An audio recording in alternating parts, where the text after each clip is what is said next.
As a part of this whole biological and cultural diversity, you also have a slow food gardens initiative. You also have a slow food cooks alliance. So tell us, how do you take all these initiatives and give us a peek into how these work? Okay. Let's start with the slow food gardens. The slow food gardens have always been a project in Italy, in that children got involved with growing food, and also the United States with Alice Waters in her edible garden project that she initiated, that has been transformed into other countries. Where slow food has in regards to changing a whole food system would be in Africa. And in 2008 or 7, I think it was, Slow Food started a project that was called 1,000 Gardens in Africa. We had a number of people in our network in Africa said, gardens in Africa just won't work. And it's like, well, why would that be? They said, well, gardens in Africa, when we're at school, if we do something bad, our punishment is to go and work in the garden. And it's like, wow. So if we do gardens in Africa, then, it's like a punishment. And it's like, yeah, well, that's how it was perceived. So it's like, okay, so we got, we did workshops and with the network in Africa to say, okay, how do we get past this perception that working in a garden? They said, well, let's just start small.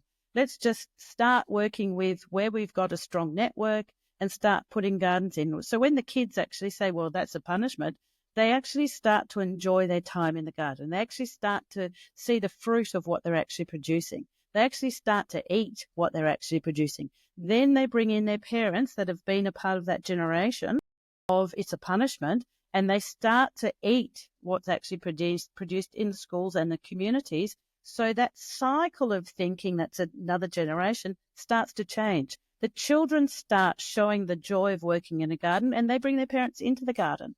So with that, over 5 years, the change of mentality from it being a punishment to it being joy, and we actually have food security, we actually can grow our own food. We resolve the little challenges of, where the water comes from, or we don't have any materials to be able to work the garden or the seeds. They get taught how to seed save, so they become self-sufficient.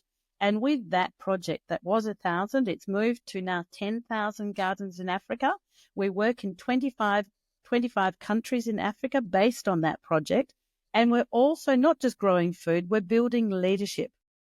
So we're actually getting people involved in gardens that then want to be involved in agriculture, that then want to be teaching other youth and other people in regards to how to grow food. So our network in Africa started off with something small of changing a punishment into a joy, but also more seriously providing food to people that may not already have food, and also providing them with an economic benefit. When they have excess, they actually sell their product. So it's changed the whole cycle in less than 10 years from being no one wants to do it to everybody wants to do it. And I'm talking about everybody that's within our network, obviously, but we get applications from new schools and new communities that want to be involved in the project. And we just try and keep up with how we get the funding to support them. And it's not a funding that you get given everything.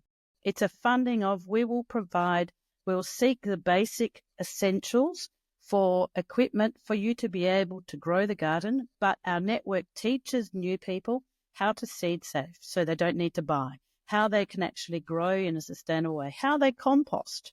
So all of these things are taught by Africans to Africans that are led by Africans to build a new future. That's the gardens.